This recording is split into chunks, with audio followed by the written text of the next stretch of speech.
Welcome to the Sports Carnival, broadcasting live from the Trauma Center studio. I am Dave. This is Matt, the owner of the Recovery Room, who is the proud sponsor of the Trauma Center studio. Matt, top of the morning to you. What a wild weekend it was at the Recovery Room, and probably for a lot of our friends that are in the service industry here in La Crosse, or perhaps wherever it is that you may be listening outside of La Crosse. If you're in the service industry, wow, oh wow, was this a wild weekend, man. We were busy as shit. I hope everybody recovered as much as I can. Yeah, Dave, as I said earlier, when I came into this morning, I was like, I feel like I got run over by a goddamn Irish parade, and I shed out a fucking leprechaun, and I'm still waiting for him to come out. So yeah, it was a busy ass weekend, that's for sure, my friend. We had such a great time, and I want to thank everybody who came to the Recov on Thursday, Friday, Saturday. It was just such a blast. Jason P1 Breacher's birthday was on St. Patrick's Day, and Jason Breacher, not only did he get the gift of having a birthday and having his family with him on his birthday, he also found out that he's becoming a grandfather. Oh, I did not know that. Congratulations, Jason. Indeed. Wow. Jason, what a St. Patrick's Day weekend for you. Well, and what a birthday weekend. I was going to say, yeah, what a birthday weekend for Jason Breacher. So, Jason, congratulations. Happy birthday, brother. And we also had some other friends celebrating birthdays this weekend on St. Patrick's Day. Happy birthday to everybody. And again, just what a really fun weekend. Hope everybody was safe. I think for the most part, things went off without a hitch here in La Crosse. I didn't hear anything. I didn't hear anything that, seemed like it went sideways, which is always a good thing. These big drinking holidays, you just never know. You've got New Year's Eve, you got 4th of July, you've got St. Patrick's Day, which for some reason is being called the Alcoholics Christmas now. I didn't realize that was being called the Alcoholics Christmas, but apparently that's like one of its new nicknames. And for what it's worth, it seemed like it went off pretty good. People had a good time. I know I did, but stayed safe. Well, I know, they had the .1 run again on, I believe it was, we had to deal with that, you, myself, my friend, on Friday or Saturday, special St. Patrick's belated birthday to the Powell twin brothers that I love to death out there as well. It was a crazy weekend. Dave, as I mentioned last week, it's our first 3 years since COVID. So yeah, I think everybody came out for St. Patty's Day and wrecked themselves, and Irish beer and green beer, etc. Yeah, did we get rid of all the green beer downstairs? Nope, we still got some, but hey, it's discounted, so we'll get through it tonight with bingo, and we open at 11 today, my friend, so we're good to go. Okay, so that's some of the big news then we've got here, and I say big news, I say that because, well, we've been waiting for quite a while, at least a couple of months, for the Recap to open back at 11 o'clock in the morning on Mondays. We're breaking out the patio furniture this morning as well. Brilliant. Can't wait. I saw the temperature, showed them to my son, John, who works on First American's siding crew. And I said, look at these 45, 47 degrees, basically all week for the entire week. So we're really pumped about that. And again, we're pumped for this morning's program here too, Matt, because we've got a lot of ground to cover. We've got Wisconsin Badger talk in a big way. Badgers men's basketball narrowly defeats Liberty at home to advance to the Elite Eight of the NIT. The Badgers women's hockey team has won their record 7th national championship, breaking a tie with the University of Minnesota. We don't have any Aaron Rodgers news, or do we? We'll talk to Joe Daguanno, our Green and Gold insider, coming up this morning at 8:30. The Milwaukee Bucks looked impressive last night. Giannis was awesome against the Raptors, a triple-double and a victory. And then, of course, we've got everybody's brackets completely busted now. So there were over 20 million brackets that were done on ESPN. And this is just something I saw this morning. Over 20 million brackets done for both the men's and the women's sides for this year's March Madness tournament. And not a single perfect bracket remained after this weekend. It was just absolutely nuts. As a matter of fact, I want to start with taking a look at some of these brackets and how badly they got busted. You've got Arkansas now getting ready to take on UConn in the Sweet 16. Gonzaga at UCLA. Kansas State got a huge victory over Kentucky. Michigan State, unfortunately, beat Marquette. FAU, a number 9 seed, continues on. They're going to be playing Tennessee, who got the best of Duke. I can't believe that Duke, who looks so good, is out so fast. And then the other side of the bracket, you've got Alabama. They're going to take on San Diego State, a really impressive San Diego State. After they beat Maryland, San Diego State got the best of Furman. Creighton is going on to face Princeton. Matt, number 15 seed Princeton in the Sweet 16. Texas Xavier on the other side, and Houston and Miami will play for a chance to go to the Elite Eight. The March Madness bracket, for me, was busted on day one. I had Arizona winning the national championship. That was gone in the blink of an eye when they lost. I know that a lot of brackets were busted day one, but now every single bracket in the entire country is busted, which is going to lead me to one of my poll questions. What's more surprising? How badly your brackets got busted or that Aaron Rodgers still hasn't been traded to the Jets? That's one of our poll questions. You can take that one on Twitter. I don't think we're going to get anything out of Aaron Rodgers anytime soon. So I think I would go on with the bracket busting because, like you and I talked last week, this isn't the same NCAA that it was even a year ago, 2 years ago, 4 years ago. These and Princeton, they're all seniors for the most part, so they're going to come out and ball. It's just amazing how the NCAA has changed in the last couple of years.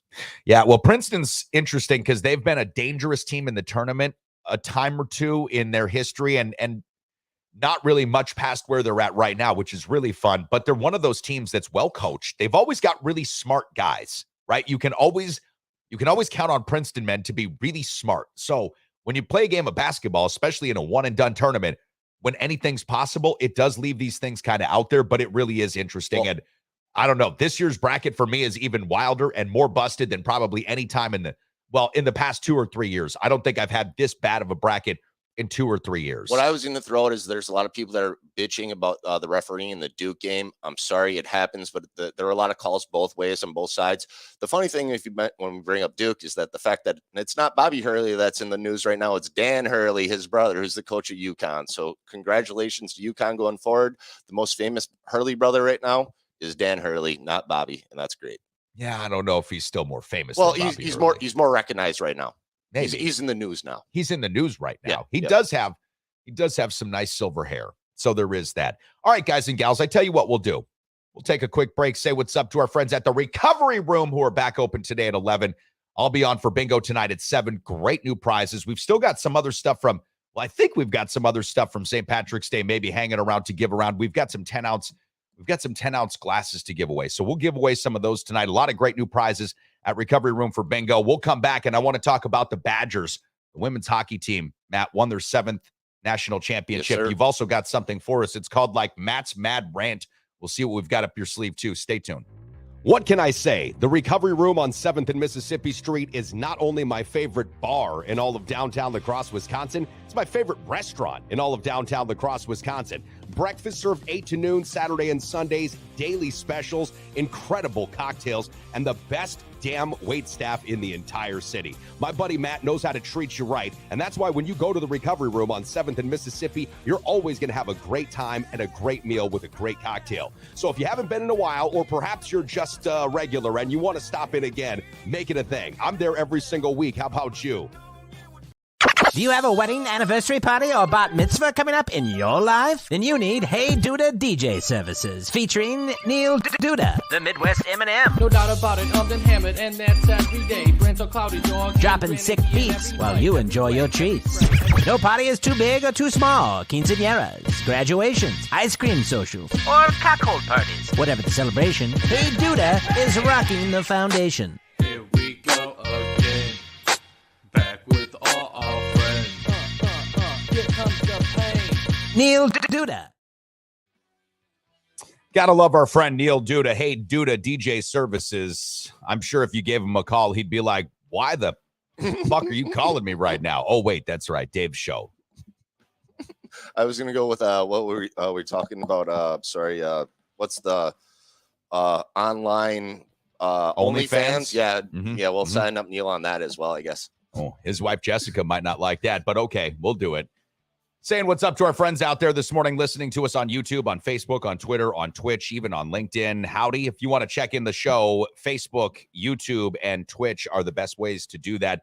We've already seen UWL's Thomas jump in this morning. P1 Breacher, he sent us a little thank you. Matt, if you didn't see that, P1 Breacher's birthday was this St. Patrick's Day. Also found out he is going to be a grandfather. So happy for you, Breacher. And congratulations. Jenna Breacher, too. Excited for you. That's really cool. Rob Dog from Stoddard was checking in here, Matty, and says, Dave, my coworkers were waiting to be able to leave work yesterday because Florida started playing. Florida versus the Field. Remember that game that we played? All right. Yep. Made famous number of years back. Love that game. And he laughed so hard at his friend who chose Marquette to win the national championship last night. It's interesting because Marquette is a team that we didn't talk much about this season because they're in Milwaukee, and I know that we're mostly Badger fans here, but they did start to get a lot of national pub. I mean, we talked about them a bit off air, and a bit about the team on the show was the national or the March tournament was starting to gear up. but they were a team that started to catch some attention. Would this be the Marquette team that maybe gets over the hump? They made it to the round of 32, but they got bounced yesterday by Michigan State. P1 2 Foreman, he's a Michigan State fan, and this is what he said to us. I knew I should have stuck with MSU. Well, I want to his bracket probably had Marquette beating him as well. I want to throw out a special thank you to Foreman. On Friday, brother, you came through like no other. And Friday, Saturday, thanks for helping us out, getting rid of all the swag around the bar. I'm going to throw out that Tom Izzo is a hell of a coach. So I think he had a record-breaking win because he's been to so many titles too. Or this is his 14th Sweet 16 for Tom Izzo. It's the only Big Ten team left too. So that's part of my rant as well. But yeah, it's amazing what happens in the NCAA tournament. It happens every year. Well said. That's all I got. There you go. We do have other Big Ten teams. They're still advancing in the NIT, and we'll talk about that. But I did want to start off this morning with this big news because I know that you and Kyle Morningwood were watching this downstairs at the Recov yesterday. The Badgers women's hockey team beat OSU in the Frozen Four 1-0 yesterday. It was an upset win for Wisconsin this year. OSU was ranked number 1. And the Badgers, with this victory, won their 7th national championship. That is a record for women's college hockey. It broke a tie they had previously shared with the University of Minnesota, 6 national championships each. And now the Badgers move into their own category by themselves. No more tie, 7 national championships. I'll be frank, I've never watched a single second of Badgers women's hockey. I forget they have a team. It's so technical and fun to watch, though, man. You're missing out. Listen, yeah. I love women's hockey. I think at the Olympics, especially the Winter Olympics, I love women's hockey. It's a great game to watch. I think the rink being bigger in Olympic hockey does something for me as well because the game is so open and so free flowing. If only the NHL would do it, but they don't want to lose the seats. It'd be so much better. Exactly. They don't want to lose the seats and the revenue. So anyhow, the point is, I haven't watched many. Maybe I've watched a couple of minutes of women's college hockey before, but I've never really seen the Badgers. It doesn't take away any of my excitement, however, for the university, which continues to produce champions. So congratulations, Badgers women's hockey win a record 7th national championship. You saw the game. What were your takeaways? Well, it was part of my rant. I was so happy that not only did they beat the Buckeyes, but they also ate up the Gophers too. So when you look at the season, what the Badgers had to go, they played the Buckeyes, I think 2 or 3 times in this year. So when we bring up NFL football, it's hard to play and beat a team 3 times. If you play them in the playoffs, twice. So the Bears, Packers, and then you go to playoffs. It's hard to beat a team 3 times in a year. For what the Badger hockey ladies did against the Buckeyes this season was incredible. Plus, they also fucking ate up a Gopher and shit out a Buckeye. So congratulations to the ladies. So that was kind of like you with this weekend and the leprechaun thing, right? Yep.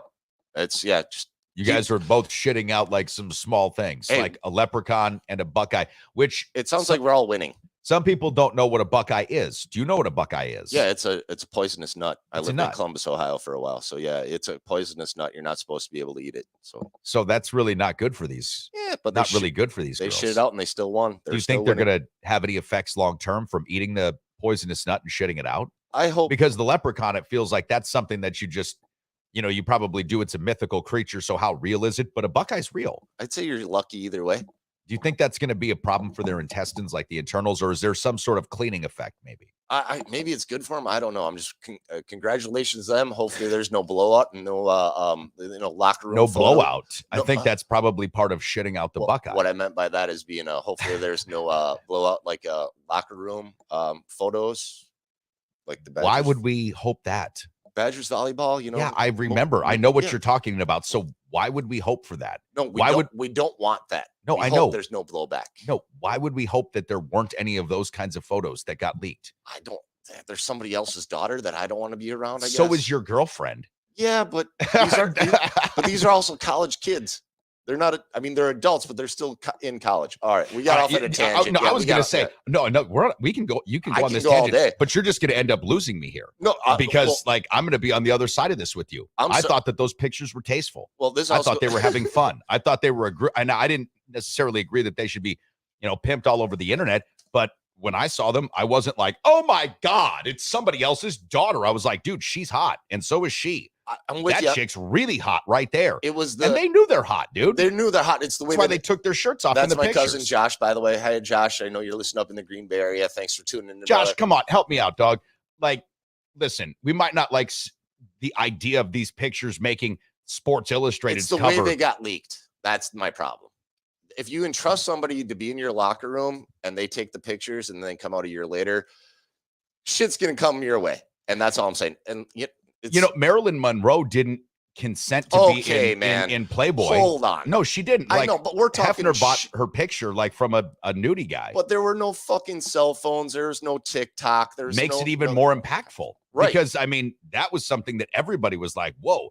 I think the Badgers women's players were doing something they thought that they wanted to do. They didn't really care if it got out. They weren't embarrassed. And look, your cousin's saying it's all good. Well, they can go and do exactly. Like women should feel proud. They should be able to show off their bodies. And I have no problem with that. You're like feeling like you're shaming them. No, I'm not shaming them. I'm shaming the way that it got leaked to the press.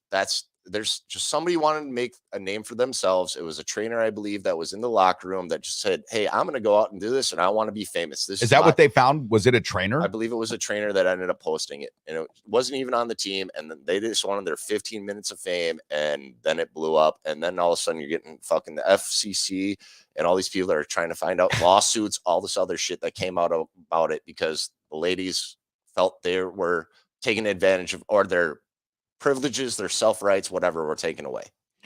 Well, I know one way that you can avoid this, and I'm just going to throw this out here, kids, because I know this could be like breaking news. If you don't want those kinds of things to come out, don't take the pictures. Because when you take the pictures, what you're basically saying is, I want somebody to see this. Now, I know this is breaking news because we're all very delicate flowers, and you should have a safe space hidden right up your asshole, which is where the Buckeye seems to be shitting out of this morning. But listen, if you don't want that stuff, don't take the picture. I don't feel bad for them. They're consenting adults. I don't feel bad. I really don't. And I don't care how it happened. All right, let me tell you this. Right. So, P1 Breacher checking in this morning. Ever see what a Badger does to a Buckeye's hole?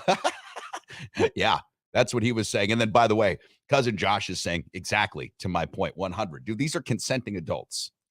These are consenting adults. If they didn't want this shit to be out there, they don't take their shirts off and like, hey, check out my titties. And by the way, who's got the camera? Let's get not just one. Let's get a few of these shots. And not just a few. Do we have enough for a calendar? Well, I mean, do we have enough for a calendar? Stop, Matt. Come on. It's also 2023. Can we just let the tits hang? Like, well, that's what I'm. That's where I'm okay. at. Well, but now we're being offended that they're out there. Rob Dog from men are shirtless all the time. Exactly. What's the difference between my nipples and theirs? Rob Dog says, and God bless them for giving us those pics and videos. Again, this is one of those things where we're just going to have to agree to disagree on that part this morning. That's all I'll say. Now, speaking of other Badgers who I don't care to see naked in any way, shape, or form, the Wisconsin Badgers men's basketball team also narrowly avoided defeat at the hands of Liberty at home at the Kohl Center. This was a really good game. It tipped off at 11 o'clock yesterday morning here in Wisconsin in the Central Time Zone. Perfect for me to actually wake up after sleeping in, which I desperately needed from Saturday into Sunday. And when I woke up, I saw this Badger team with a Chucky Hepburn leading the helm and Stephen Crowell, who played really good for a majority of the game until he got into foul trouble, feeling like they should have been the better team on the court and feeling like they should have been the team that would run away from Liberty. But that's not how this game worked out. Liberty played really good basketball. And while I don't know a single fucking player on Liberty's team, there were some guys that played their hearts out yesterday. One of these little pipsqueaks was taking Chucky Hepburn and the entire Badger team to the hole, and he was making a lot of different things happen. 5'8", all of 5'8", this dude, floppy hair, like wore a headband. Basically, he was your incarnation of Woody Harrelson's character in White Men Can't Jump, okay? And looked like this guy that you would have never picked to be so good. But he and Chucky Hepburn had a back and forth that was really something to watch. Now, in the first half especially, Chucky Hepburn was dominant for the Badgers. He had 17 or 19 points in the first half, 27 points overall, and he was doing it, Matt, taking it to the rack. As a matter of fact, the Wisconsin Badgers hadn't won a game without hitting a single three-pointer since 1997. Since 1997. And that was a game they beat Penn State in, I think, at home when they beat Penn State. That was how long. One more time. They hadn't won a basketball game without hitting a three-pointer since 1997. So year I graduated high school. Holy shit. Right. So Wisconsin was making all of it happen from down low last night. Like all of it happened. And Chucky Hepburn was a big reason for that as well. I mentioned that Steven Crowell was doing really good before he got in foul trouble. You see he's got 14 points if you're watching us there. And Chucky Hepburn's 19 in the first half. I should have noted that. I did put that in my notes, which you see on the screen. But Steven Crowell was having a great first half. Like I mentioned, he got into foul trouble, got assessed a flagrant foul and a technical foul, kind of retaliatory for something that had happened earlier again in the game against an unknown player for Liberty, because, again, I don't know any of these guys' names. But needless to say, it was an entertaining, hard-fought, fairly high-scoring for the Wisconsin Badgers basketball game, which does advance them to the Elite Eight of the NIT. Listen, the Badgers, if they win the NIT, this could be looked at as not as much of a wasted season as it looked when they lost in the Big Ten tournament, or as it looked as the end of the Big Ten season was wrapping up, Matt, because early in the year, Wisconsin was actually pulling off some pretty good victories. And even though they lost to Kansas, it was by a point. That was on Thanksgiving. They beat Marquette early in the season. And Purdue. Indeed. They played a close game against Purdue at home near the end of the season as well. The Wisconsin Badgers had some moments this year where they looked like a real team. And then they really stumbled so much in that Big Ten season. And then in the Big Ten tournament, you thought, yeah, this is not a team that deserves to be in the NCAA tournament. But I do think if they win the NIT, it probably takes some of the stench away from this season and probably gives them at least some good recruiting tape, I guess, for guys that are coming into the program. What are your thoughts on that? Well, I agree with you because we brought it up. This is like the preseason before the preseason when you and I talked about last week. We didn't even know if they would accept the invitation. It's obviously turning out well for the Badgers going forward because they're playing good ball. They're also playing against Oregon, I believe, tomorrow, and they have a good record. They've played against Oregon 3 times in the past. They've also always only been in the NCAA tournament, but they have a 2-3 or 2 out of 3 against Oregon. Obviously, it doesn't make a difference because all the players have changed.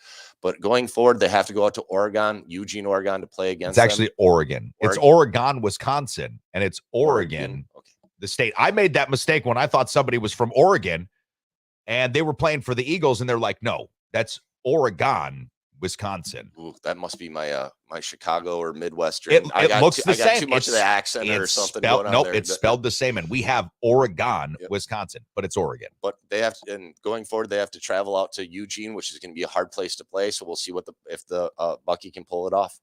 Yeah, it's going to be interesting for Wisconsin versus Oregon because thank you. Wisconsin versus Oregon. Oregon's a pretty good Pac-12 team in the history of their program. But again, for teams that are in the NIT, I don't think they always have good shoes. Oh yeah, Nikes. And Nikes are what the proud supporter. I mean, doesn't Phil Knight basically give them everything? Yep. All their uniforms, all the shoes, makes the designs across the board for all the sports. Nice. Yep. Well, listen, Oregon's going to be a tough team anyways because they've got athletes. Wisconsin does not. There's 2 different game types of play too. Oh, absolutely. I mean, absolutely. Wisconsin, if they can slow the game down, if they can put you into a half court type of game, they'll probably be better suited. But that's not necessarily the case because Wisconsin just doesn't have the length or athleticism. I mean, Steven Crowell is, and I guess you've got, Gilmore and to a lesser degree, Davis Tyler is gonna Wall. have to ball. Oh, He's going to have to do something off the He's bench. He's going to have to do something. I would say Connor Esiason is a better chance for you to get balling. I mean, Jordan Davis is a good kid. He's a good kid, and he's not a bad role player. Right. I'm just saying he's going to somebody has to fill that role, get in there, get some extra points. It will not be him. Where they won't. I guarantee you it won't be him. Okay. If Crowell or Esiason or Tyler Wall, who has really been looking bad recently, if they don't do it for him, if Chucky Hepburn doesn't have another monster game, then it's probably going to be hard. Jordan is he's not that kind of a scorer. He really is. And if he can get you 4 or 5 points, some rebounds and some hustle plays. Don't turn over the ball. Yeah. That'd probably be about right for him. Brad from Green Bay's checking in. Good to see Brad checking in this morning. He did text me last week and mentioned, Matt, great show. We were talking a lot of Aaron Rodgers, which we'll get back into this morning at about 8:30 with our Green and Gold insider, Joe Daguanno. Matter of fact, Aaron Rodgers, the subject of, both of our poll questions, I guess you could say. On Twitter, I'm asking you, what's more surprising, your busted bracket or brackets, or Aaron Rodgers not being traded to the Jets yet? And on our Facebook group page, which we're now really starting to pick up some steam on. Matt, thank you for some nice work over the weekend, boosting us up 426 group members. So we keep on picking up new members every day. The poll question that we've got on our Facebook group page is, what Packer legend would you most like to have dinner with? Brett Favre, Aaron Rodgers, Reggie White, Bart Starr, or other? And you can add on the Facebook group page any of those, quote, others that you want. So Brad from Green Bay checking in and saying, DC, I would agree. If the Badgers make a serious run at the NIT, it will not be a lost season. I thought I heard yesterday they had the 11th toughest schedule in the country. That might be right because they play in the Big Ten, and with the Big Ten being ranked the way that they are, that might be right. Because if you think about having to play number one teams like Purdue, if you're thinking about playing teams like Michigan State, right, who came into the tournament as a 7 seed, but were a ranked team throughout the season for the most part, you can look at that and say it's pretty easy to see why the Badgers would have had possibly the 11th toughest schedule in the country. I didn't see that, but Brad, I don't doubt that you're right on that. I didn't know that as well, my friend. I guess when the Big Ten is always going to be the Big Ten, but when we look at what's going on, also a little bit of my rant, we look what's going on with the Big Ten, what's going on there. There's, one team left in the NCAA, the tournament. Obviously, we have the Badgers in the NIT. It's a tough ass. Big Ten always has a great conference, but going forward, they had some bad games against Minnesota as well. So you have to look at it as a whole, I guess, is what I'm looking at the season. They had some great times, some good games against Marquette, Purdue, but they also had some really, really bad games. You're talking about Wisconsin? Yeah. Yeah, they did. All right, so speaking of your rant, your Matt's Mad Rant or Mad Matt's Madness, because we're here in March, what was on your mind this weekend? Because I know that you were noodling a lot. I was noodling. I wanted to throw out, West Salem and Central fell short, but they had a great year. I want to congrat Anna. That Central game was bullshit the way that it ended. Yep. I was going to throw out a congrats to Alaska Luther for bringing home the gold ball. Yanni the Greek. So we have the 5th time ever a D1 wrestler had 4 national titles. So a kid from Cornell, congratulations to him. We always already threw out the Badger hockey women. Congratulations to them. Princeton still balling. The Big Ten, unfortunately, only has Michigan State left in the NCAA tournament. Jalen Carter is getting probation, so that means the Bears and the number 9 pick's looking pretty good right now. Daniel Snyder, just sell. Brett Favre, still shady as a motherfucker. Giannis, as you brought up, pitched a perfect game in a basketball game. Got to wrap your head around that, everybody. Edwin Diaz, more like Bill Grammatica or Edwin Grammatica. Mets fans, sorry, you just lost your closer for the year. There's 5 years, fucking $150 million down. Jose Altuve, you had 1 ball taken to 2 hands, and I don't know how that's still possible where you broke your wrist. And to our lovely Kylie, I love you so much, honey. You had 1 Stacks family farm, and you lost your hands. So I don't know how Altuve had 2 hands broken, and my lovely Kylie lost her hands. So it was a hell of a weekend plus St. Paddy's Day, my friend. Yeah, okay. Kylie lost her hands. Hopefully we can find those before she comes back on shift. Again, Recub open this morning at 11. I'll be back on for bingo tonight at 7. When we come back here on the Sports Carnival, broadcasting live from the Trauma Center studio, our green and gold insider, Joe Daguanno, with the latest. If there is anything that could be considered the latest on Aaron Charles Rodgers, how did Joe's brackets look after day 1 through day 3, because now we get set for the Sweet 16. I'm curious to see how busted it got and how fast that happened. Stay tuned. Sports Carnival coming back in about 40 seconds. Now more than ever, if you're looking to buy or sell your first home or perhaps an investment property, you need a full-time dedicated real estate agent who is up to date on all the latest trends and analysis and is ready to give you the kind of service that you deserve. That's why the official real estate agent and the official real estate partner of the Sports Carnival is Kyle Cable of One Trust Real Estate. Whether you're looking to buy or sell your first home, or perhaps you are a seasoned investor, call the official real estate agent partner of the Sports Carnival, Kyle Cable of One Trust Real Estate. Buying or selling a home, investing in real estate, Kyle Cable, One Trust Real Estate, the official real estate partner of the program, is my real estate agent, and he should be yours. Matter of fact, getting ready to go through deal number 2 here with Kyle. In just the last couple of months, this dude is amazing, stays on top of all the trends. And I don't just mean trends in real estate. I'm talking market trends, stock market trends, financial trends, all the things that come together to make your real estate your real estate decision a whole lot clearer, because that's the thing. When you get into the weeds with any of your finances, the best thing that you can do is get with somebody, and it could be a collection of people that can help you see it more clearly. That's our friend Kyle Cable, One Trust Real Estate, somebody who has helped us see our our Packer team a lot more clearly over the last 4 or 5 years here, and continues to be a sage wisdom bringer, except for with Aaron Rodgers' decision ultimately to become a New York Jet. Listen, you miss 1 in 600, Joe. I mean, we can't kill you for that. But Joe Daguanno, our Green and Gold Insider, back with us this morning. Joe, we had you a couple of times last week because we did finally on Wednesday get some word from Mr. Rodgers on the Pat McAfee show that he intends, quote unquote, to play for the Jets this year.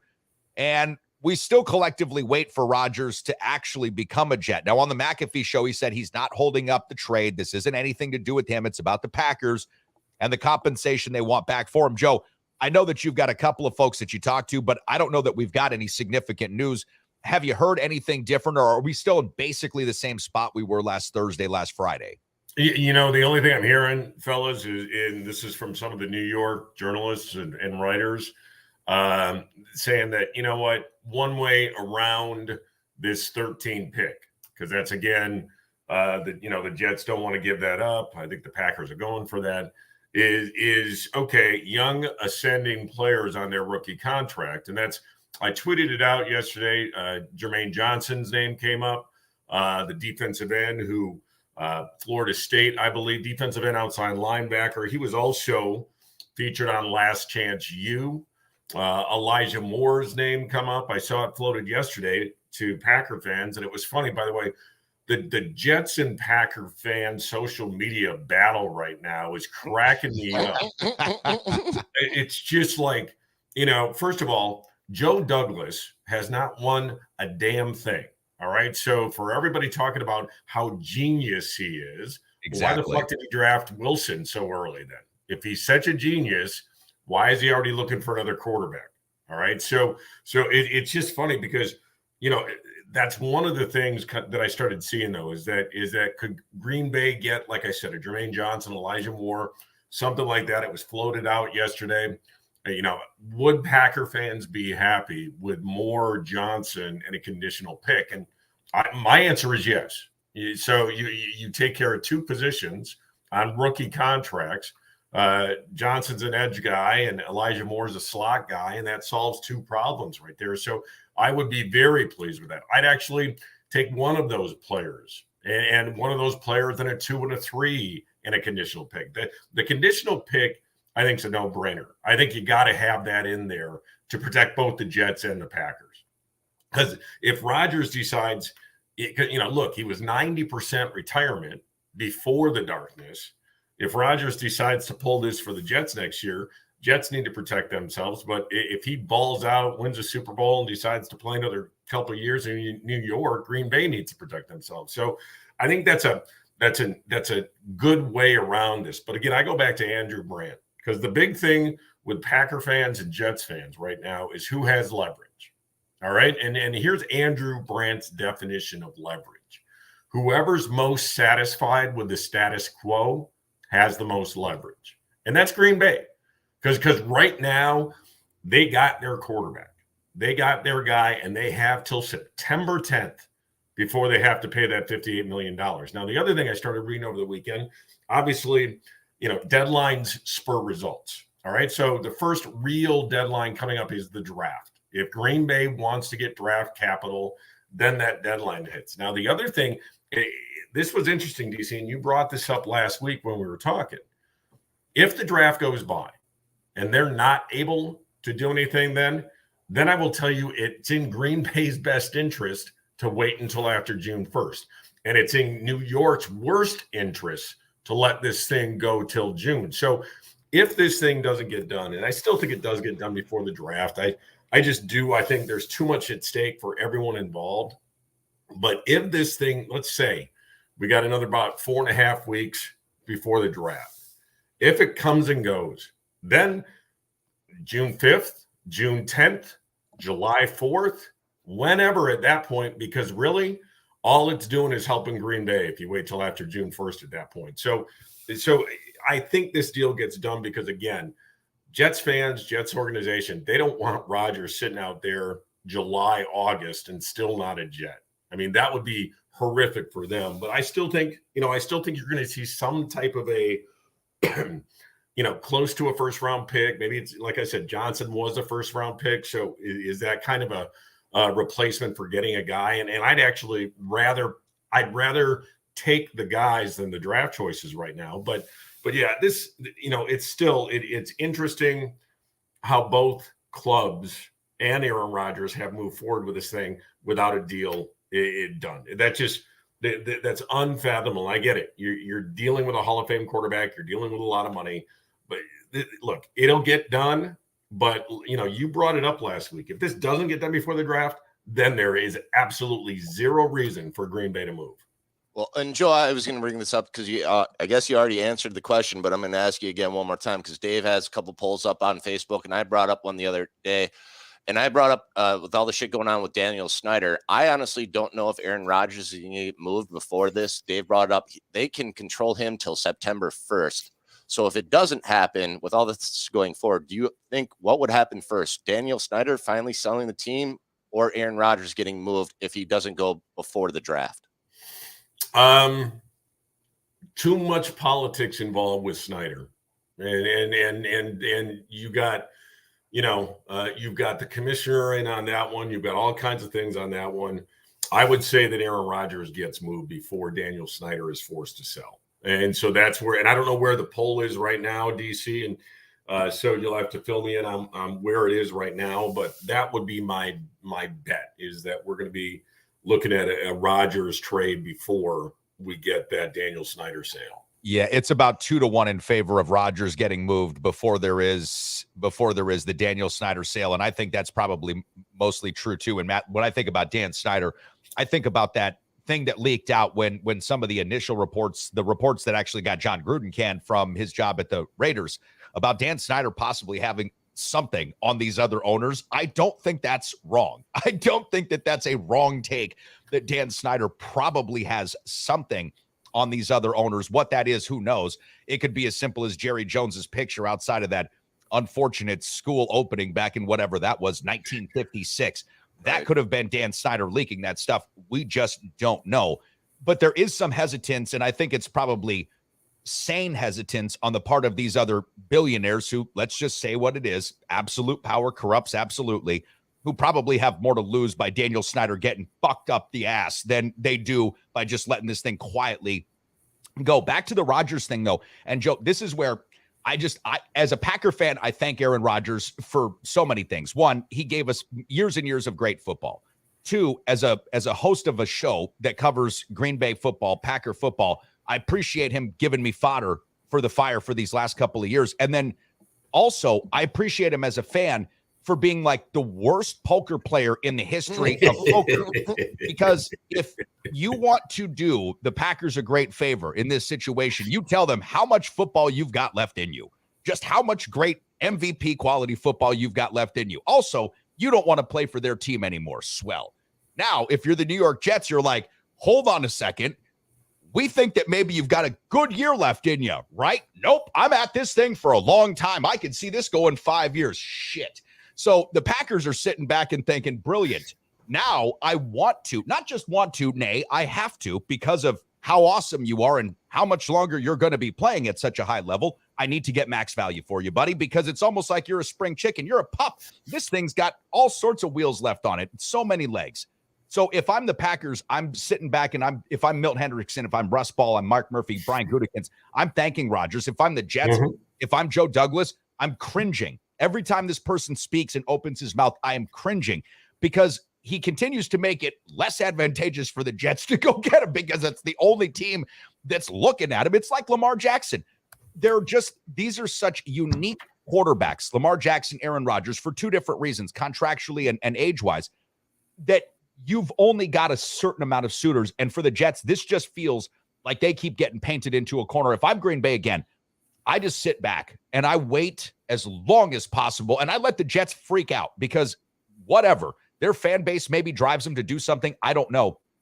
But if I were the Packers, I would just wait. That's just me. We'll see how long this goes. I agree largely with you that it'll get done before the draft. But, talk about a gift for Green Bay. This just feels like one of the nicest things a parting player could do. I don't know if he felt that he was doing it in that particular fashion, But thank you, Rodgers. You're a terrible poker player. We love this. Yeah, it's interesting, you guys, because again, even my tweet that I shared last night about Jermaine Johnson and Elijah Moore elicited response from Jets fans, and Yeah. I'm giggling at this because the fact that on the one hand, he's the missing piece of the puzzle, and he's the key to the Super Bowl for the New York Jets, but on the other hand, Joe Douglas isn't going to give up anything more than a 4th-round pick for him. And I'm like, can't have it both ways, boys. You know what? He can't be the missing link to a Super Bowl run, and he can't be worth dog shit in a trade. All right. So which, it's like my wife always says, pick a weight, Oprah, and stick with it. All right. Because this ain't working for Jets fans. And it's just not a good look, because it's like, he's the guy. I mean, even the Jets social media is out there saying, can't, like Lazard, and he's obviously catching passes from Rodgers. And I can't wait to see this next year. And, if I'm Joe Douglas, I'm just like, stop putting that shit out there. All right. Because it's a bad look right now for the Jets. And you could say what you want to about Mark Murphy. I think, look, I think Murphy's a smart guy, but he comes across as a buffoon, as a sledding buffoon, if you will, with Titletown up there. And so, but he's a smart guy. And I think the crux of the problem, and I looked back at Rodgers' appearance on McAfee last week, and look, I think the crux, he talked glowingly of Bob Harlan and talked about Bob Harlan. And obviously didn't say a word about Mark Murphy, but if you read between the lines, I think the primary beef, and this goes back to Tyler Dunn's article, when Tyler Dunn wrote about that, when he was naming LaFleur the coach, allegedly Murphy called Rodgers and told him and said, don't be the problem. And so, whatever it is, it has been, and you're right, the fodder that has been out there now, because who has more leverage? Now it's not just Aaron being Aaron, but now it's Jets and Packer fans and this is just cracking me up, man. I mean, this is like, it's not a Disney movie. It's just some indie film that they're putting out there right now. But, I still think that right now, Brian Gutekunst is on the phone. And again, it goes back to draft day. And I said this to you guys. I think Goody's like, look, you pancake eating motherfucker, I want all my picks. And I think he's going to get his picks. And so, yeah, it's interesting. But I will say this, and I do want to take a left turn here. Giannis Antetokounmpo, the most games as a Milwaukee Buck. All right. And we talk about all the drama with Green Bay, and you and I, DC, have been talking about this for years now with Aaron Rodgers and the Packers. All right, the drama. Isn't it refreshing to just turn on a Bucks game or read about the Bucks or read about Giannis and his quote last week? I'm not as talented as Durant. I'm not as talented as Steph Curry. I'm fucking scared that I'm going to lose this someday. And that's why I play so hard. And I just thought, what a refreshing take on things and the drama that we've been embroiled in. And look, you got Drew Holiday, you got Brooke. I mean, this story of the Bucks, John Horst, honestly, this guy has put together such a good nucleus and such a good team. And obviously Giannis is the drink stirrer that stirs this drink. I mean, he is the swizzle stick, but they're just fun to watch. And it's a great sports story. It's a great Wisconsin story. How about that, Badger hockey team yesterday, the first unseeded team to win. So, you get through all this shit and all this muck. And it's kind of like Giannis is the lotus flower, if you will, in Wisconsin sports right now, because everything else is mud. Because you look at the Brewers, we all know Corbin Burns is gone soon. We all know that's coming. But then you look at Green Bay, you look at the drama up there, and what if Jordan Love sucks and the Packers will go back to the 70s? But man, I got to tell you, it's a breath of fresh air when you could talk about Giannis. So if the Packers tank, I'm going to start reading up on my Bucks stuff, you guys, so that I can be your Buck insider, so I still have a job. Well, I think that with the Packers being bad, you're going to have more of a job. It's going to be as a therapist, Joe, because then you're going to have to be one of those people that reminds us, hey, it's not quite as bad as it was in 82. And let me tell you why. Here were the stats in 82. Here were the stats now. There's going to be a comparison and contrast point that Packer fans are going to need. But I agree with you. And, Matt, we've talked about this. Joe, we've talked about this quite a lot. Since I moved out here to Wisconsin over 6.5 years ago, it was one of my missions because I'm a huge NBA guy. And I realized that Western Wisconsin really wasn't an NBA.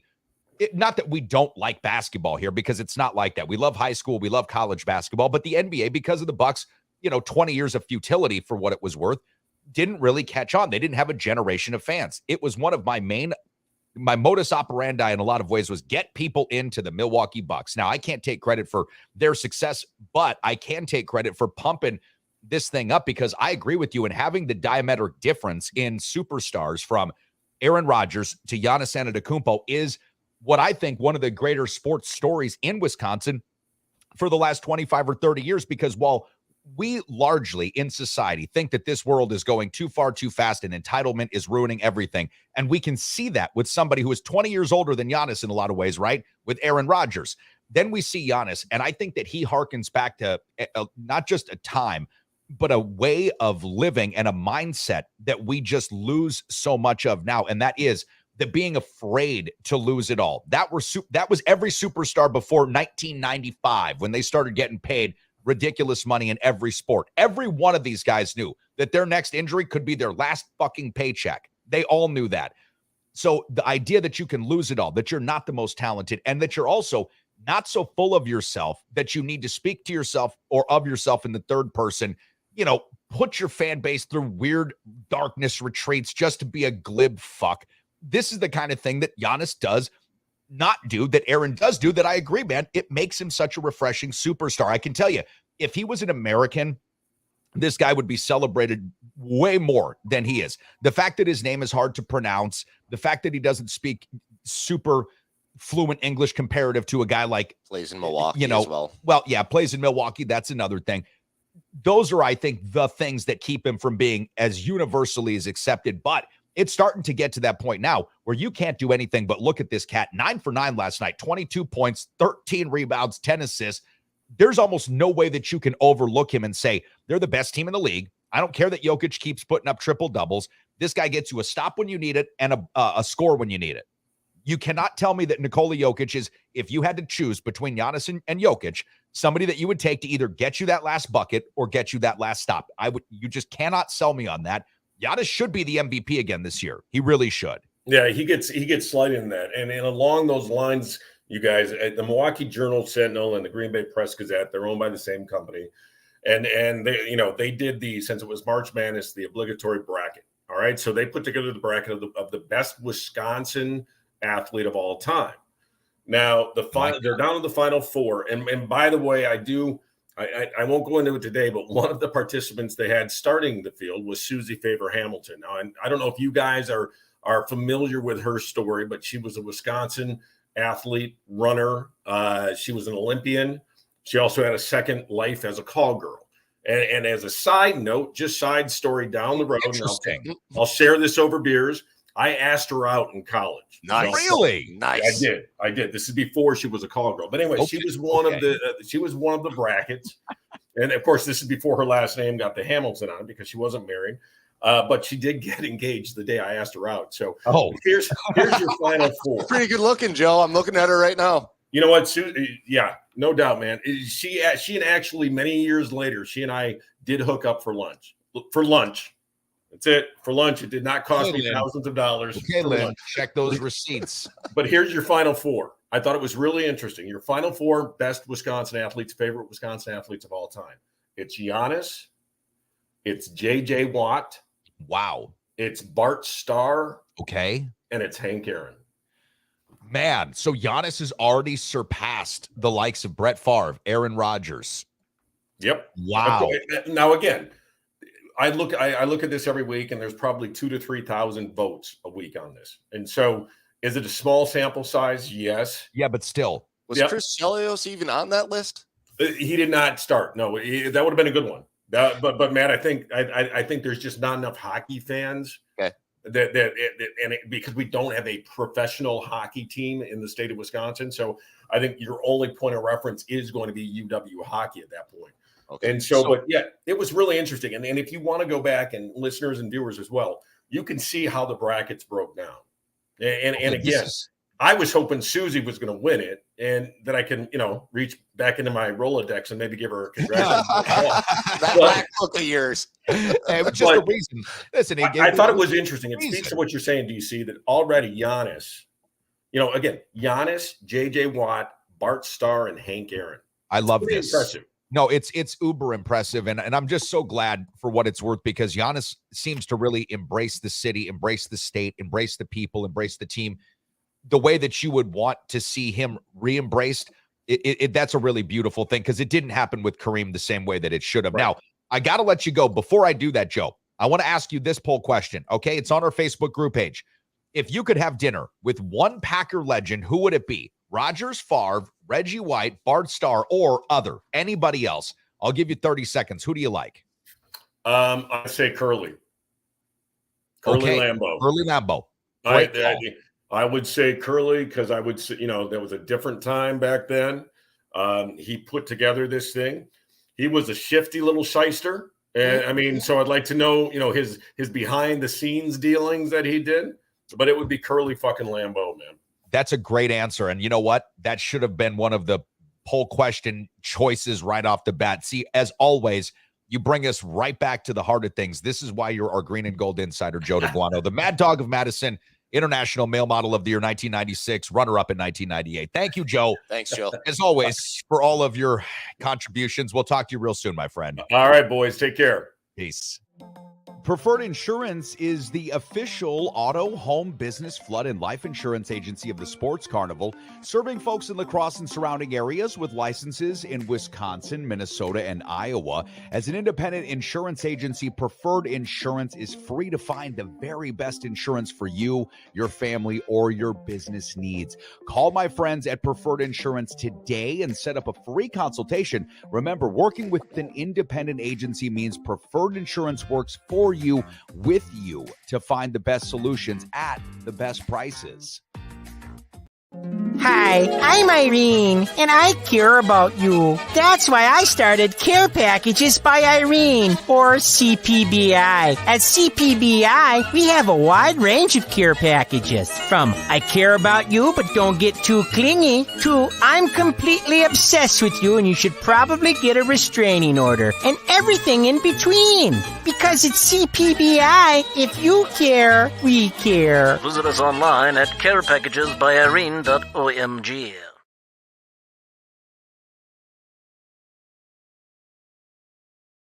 Well, we always love talking about the supporters of the show and Care Packages by Irene, CPBI. Go online, cpbi.org.com.pa.org.ea.eu, and find your great gifts. Also, saying what's up to our buddies Tony and Brian over at Preferred Insurance, downtown La Crosse, Wisconsin, the official insurance provider, Home Business. I said Biddo. Home Business Auto. How about that, Biddo? Home Business Auto. Flood insurance. They've got you covered, choosing from all of the nation's biggest providers. That is Preferred Insurance. My good buddy Sean O'Neill, the O'Neill Law Firm, downtown La Crosse as well, King and Fifth. Bankruptcy, family, criminal. He is the official attorney of the program. And our good buddy Joe Sampson, Helping Hands Landscape, and he was hanging out at the bar with us on Thursday. He and his brother Matt have a big project they're doing right now, and he came over, spent a couple hours with us, made some brackets, and had a lot of fun. Thanks to everybody for making your brackets with us at the Recov. I'm going to be curious to see whose brackets are actually left intact. I got a lot of brackets to go through this morning, myself, my friend, to get us through this. And then I'm going to be curious to see who gets the closest. I mean, this thing has just been absolutely nutso, man. Well, it's been nutso. What I'm going to throw out there too is, so we're going to do a $5 pull on the Sweet 16. So everybody that comes in, once we get through the hat, that's the team for the rest of the year or the rest of the tournament. So it's like your Survivor League. Yep. So everybody that comes in, we're going to do it with the Sweet 16. We're going to do a $5 pull. If we go through it once, we'll do it again. Sweet 16, sweet promotion. I've got Alabama, San Diego State in this one. I really like San Diego State as a fan, but Alabama's going to get those guys. Creighton versus Princeton. This is going to be an interesting game, man. I would not sleep on Princeton. Creighton will probably beat them, but I would not sleep on Princeton. Houston versus Miami. Miami scores really, really well, but Houston's been the de facto number one team for so much this year. I don't know that you can go against them. Right below them, Xavier versus Texas. That would set up an interesting Elite Eight, Houston versus Texas, if in fact that's how it comes to fruition. The other side of the bracket, you've got FAU continuing on, a number 9 seed, playing a number 4 seed Tennessee, who beat the pants off of Duke over the weekend. Then you've got Michigan State. We talked about them earlier over Marquette. They'll be playing Kansas State, who got the best of Kentucky. John Calipari fails to reach the Sweet 16 again for Kentucky. Since winning that national championship back with Anthony Davis, Kentucky has really been not able to find their footing in the tournament. And it's been, I wouldn't say a precipitous fall, because they have good regular seasons and they always have a great recruiting class, but it's been really interesting to see the kinds of struggles Calipari's had. Arkansas. The playing field has changed, like you've brought up. So Calipari and the big Kentucky, time. It's not the same. Yeah, it's not the same Kentucky. No, and I think that with guys just not playing as many years for these blue blood programs, it just makes it harder for them to get that kind of cohesion. When you look at Duke, the team that beat the Rebels back in 1991, probably the best college team, the Rebels, that have ever played. They were 31-0, I want to say, when they faced Duke in the final game, in the championship game. And Duke had Grant Hill, Bobby Hurley, definitely the more famous Hurley, Christian Laettner. They had a great team, but so did UNLV. But that team had played together for years. And Grant Hill was going to be a first-round pick. He was a lottery pick. Laettner and Hurley come out the year before, and they're both lottery picks. So, those teams, they stayed together. It just makes it harder for teams like Kentucky to get there. UConn, you talked about them earlier. They get onto the Sweet 16. They face an Arkansas team, the SEC this year. I've talked about them a number of times. They were way better than people gave them credit for. You've got Tennessee in, you've got Arkansas in, you've got Alabama in. Those are all SEC teams. Then you've got Gonzaga versus UCLA, West Coast matchup, which should be really interesting. So I'll be curious to find out who ends up winning for best bracket. But again, your Sweet 16 survivor pool should be a lot of fun. P12 Foreman did ask us here when he was sending us a comment if we're open at 11 or 4 today. We're back open at 11. We're back open at 11. Summertime's coming. We're open at 11. Starting today, open at 11. And Maddie's even got the patio furniture outside.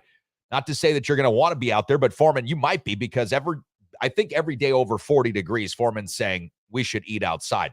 But P1 Breacher is bringing us back to a really important question, because you mentioned in Matt's Mad Rant that Kylie, the lovely Kylie, did her first CBD gummy. Apparently, she has never imbibed before. She has never partaken in any of the things in which CBD or THC would be a part of. Wow. First of all, and second of all, congratulations. Welcome to the group. So Kylie lost her. Yeah, she lost her. Yeah, I can't say it. Yep. Sorry. Well, you did. Now it's making me think of anyways. All right, Matt. So, you said that she lost her hands, that she actually lost her hands. So Breacher wants to know if there is an effort to find Kylie's hands. I would say that there probably is. I'm looking everywhere I can right now. I don't find them, which means it took sad 2 hours. She finally for found me. them. They're right next to her ankles. It took her 2 hours. She got on the couch, got to relax. She had her hands on her ankles. No, that's it. Matt, you're just making this so much better every single moment. I should have taken pictures and video. You should have. Absolutely. I have it on the security camera if we really want to watch. Man. So Matt's basically saying, just for recap, that Kylie had her hands on her ankles, and we have got footage of this. She was walking, like, trying to grab the floor. It was entertaining as hell. And I love her to death. If she's listening, honey, you know how much I love you, but you basically made my weekend, made me laugh, because it was a stressful weekend dealing with a lot of stuff in the service industry. And oh boy, did she make me smile. Well, I think Josh is probably with you when he's getting his weekend, or at least his day made. He says he has to run, but thanks so much for the program. You guys killed it today. It was awesome as normal. Thank you. And then Breacher is asking that we do tell about Kylie's hands being found on her ankles. So that's it. I'm going to see Kylie at some point, probably today or tomorrow. It was one gummy. Just one. I want to know the story of hands on ankles at Matt's house and her boyfriend Tyler out for a boys' day, because I know they were out doing some sort of boys' day thing. Maybe that was Saturday. I want to say that was Sunday. Kylie, interesting stuff right there. All right. Well, P12 Foreman, let's see. He's just coming back in, said he's glad Breacher is Oh boy. Okay. That was something maybe I shouldn't have put up on the screen. That's a good way to end the show, though.